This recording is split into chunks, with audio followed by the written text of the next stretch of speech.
गृहमंत्री अमित शाह किनिचंती एक Virat washing machine. से वाशिंग मेसीन रे से लुगापटा सफा करूनाहांती बरम सीधा सड़क लोक मानकु नहीं भर्ती कर देइछंती एवं लोक मानकु सफा करूचंती। एने एक विवृत्ति आज पवित्र गृह रे कहिचंती विरोधी दल नेता मल्लिकार्जुन खड़गे। संविधान को नहीं संसद रे डिबेट चलता बेले आज अमित शाह तथा शासक बीजेपी दल को टार्गेट करथिले राज्यसभार कांग्रेस दलर नेता मल्लिकार्जुन खड़गे। जो राज्य रे लोके बीजेपी को भोट देउनाहांती जानी सुनी सही राज्य को बीजेपी टार्गेट करुछि। जेभली कि रेलवे रो नुआ प्रोजेक्ट न देबा, इरिगेशन प्रोजेक्ट न करिबा सहित सही राज्य गुडी को जीएसटी मध्य ठीक टाइम रे देउ नाही। तेरे प्रश्नोत्तर कार्यक्रम में अमित शाह एक विराट वाशिंग मेसीन किनिछंती बोली मल्लिकार्जुन खड़गे कहिथिले। तेबे ईडी एवं सीबीआई को से एही मेसीन सहित तुलना करथिले, अर्थात विरोधी उपरे बिना कारण रे टार्गेट करी विभिन्न केंद्रीय तदंतकारी संस्था ईडी सीबीआई रो अपव्यवहार हेउची बोली से कहिथिले। तेबे शाह एक विराट वाशिंग मेसीन किनिछंती एही कथा कहिला मात्रे गृह रे एक हास्यरल भड़ी परिस्थिति सृष्टि होइतिला एवं एथिरे खुद उपराष्ट्रपति जगदीप धनखड़ मध्य हसी पकाइथिले। शाह साहब इतना बड़ी वॉशिंग मशीन करे, आदमी अंदर जा सकता है और क्लीन होके बाहर आता है, अंदर जाके क्लीन होके बाहर आता है और वो जाके इतना जोर से चिल्लाता है, अरे क्या खाया पिया रहा राज किया, कोई सब कुछ बना। वही यहाँ पर हमको बुद्धि पढ़ाते हैं और उल्टा बयान देते हैं। तो ऐसे लोग इस देश में हैं, ऐसे लोग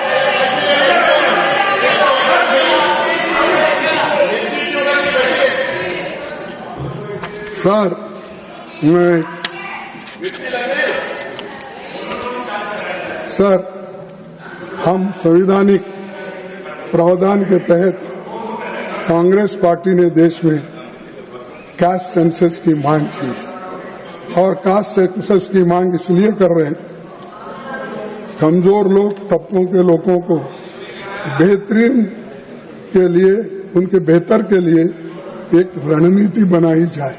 इसीलिए आप ये जो हमारा डिमांड है ये किसी को खुश करने के लिए नहीं। और ऐसा होता है पॉलिटिक्स में, आज मेरे साथ वोट देते हैं, कल दूसरों को देते हैं। हम देखे हैं 60 साल में कैसा हुआ, क्या हुआ, लोग बदलते कैसे रहते। तो इसीलिए वोटरों के ऊपर आप गुस्सा मत निकालो, एरिया के ऊपर आप गुस्सा मत निकालो। कोई एरिया, कोई स्टेट अगर आपको वोट नहीं देता तो आप क्या करते थे, उस स्टेट को पैसे देने का बंद करते हो, जीएसटी वक्त पे नहीं देते हो, ये आपका काम चल रहा है। और इरिगेशन पे नहीं देते हो, रेलवे के प्रोजेक्ट पे नहीं देते। तो इसीलिए मैं और 1-2 मिनट लूंगा, खत्म।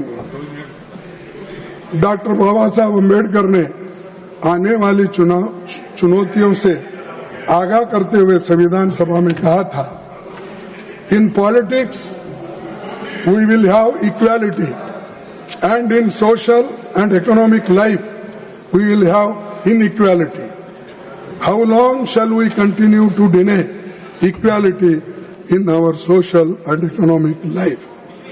If we continue to deny it for long, we will do so only by putting our political democracy in peril. तो अध्यक्ष,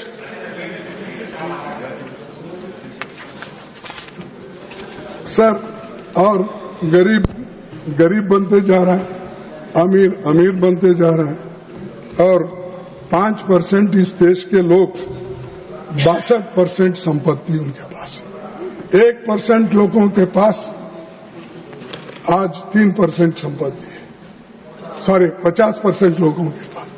तो ये सारी चीजें आपकी इकोनॉमी किधर गई? क्यों इसको कम करने में आप लोग काम नहीं कर रहे? ये मैं आपसे पूछना चाहता हूं। और आप इतने सभी चीजें कॉन्स्टिट्यूशन के तहत करते हो तो ये क्यों नहीं किए, ये मेरा सवाल है।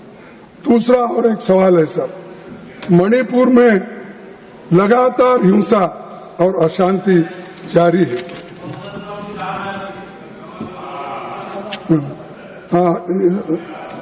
हिंसा और अशांति जारी है, लेकिन 1.5 साल में मोदी जी को मणिपुर की हालात का जायजा लेने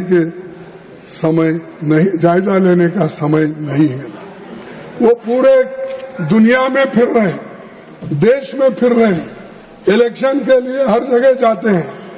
परसों मैं जब मिले थे तो उस वक्त मैं बोला, मुझे बोले कि कैसे हो, तो ठीक है बोले, शायद नड्डा साहब भी थे वहां, तो ठीक है बोले, तो आप बहुत घूम रहे बोल के मुझे बोले।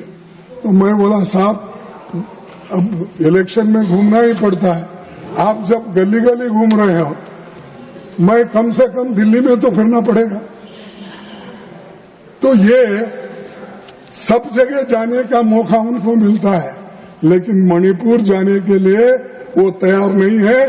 राहुल गांधी खुद गए और वहां से पाद यात्रा निकाली और ऑल पार्टी वाले उसको सपोर्ट करें। जब वो निकलते हैं, आपको तो इतना संरक्षण है, आप क्यों नहीं जा रहे, क्यों इस समस्या को सुलझा रहे हैं? तो मैं आपसे ये बात करने, इसके लिए मैं बात कर रहा था। और ये अशांति कितने दिन चलेगी, कैसा चलेगा, तो ये आप मुझे बताना चाहिए। और इस देश को एक हमने रखा। वल्लभ भाई पटेल जी ने 500 से अधिक रियासतों में बटे देश को एक किया, लेकिन आप क्या कहते हैं, एक है सेफ है। अरे एक है सेफ है, ये सेफ है देश, इसमें कोई अगर कोई अंगार डालेंगे तो वो लोग इसको फोड़ने का काम कर रहे हैं। तो इसीलिए मैं ज्यादा आपका वक्त नहीं लेता। तो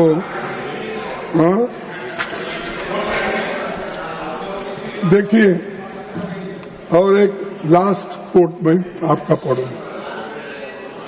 भक्ति in religion may be a road to salvation of the soul, but in politics, bhakti or hero worship is a sure road to degradation and to eventual dictatorship.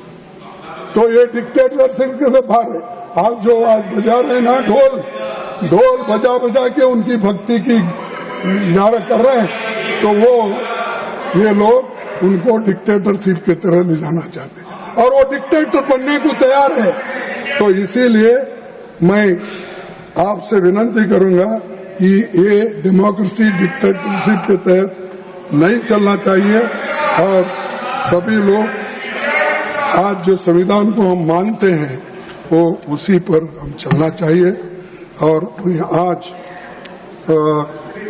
इस देश के लिए एक बात जरूरी है, जब देश को आजादी मिली, जब एटली ने, आपको मालूम, लेबर पार्टी के प्रधानमंत्री, उन्होंने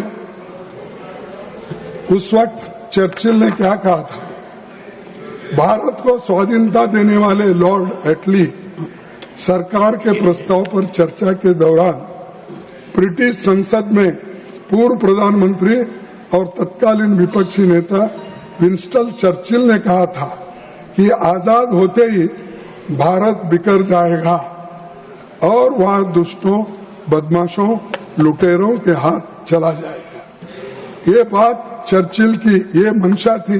हम नहीं चला सकते, हम संविधान नहीं बना सकते, इसीलिए उन्होंने ये बात की। लेकिन पंडित नेहरू, सरदार पटेल, मौलाना आजाद, डॉक्टर अंबेडकर ने इस देश को डेमोक्रेसी लाकर सबको बचा दिया।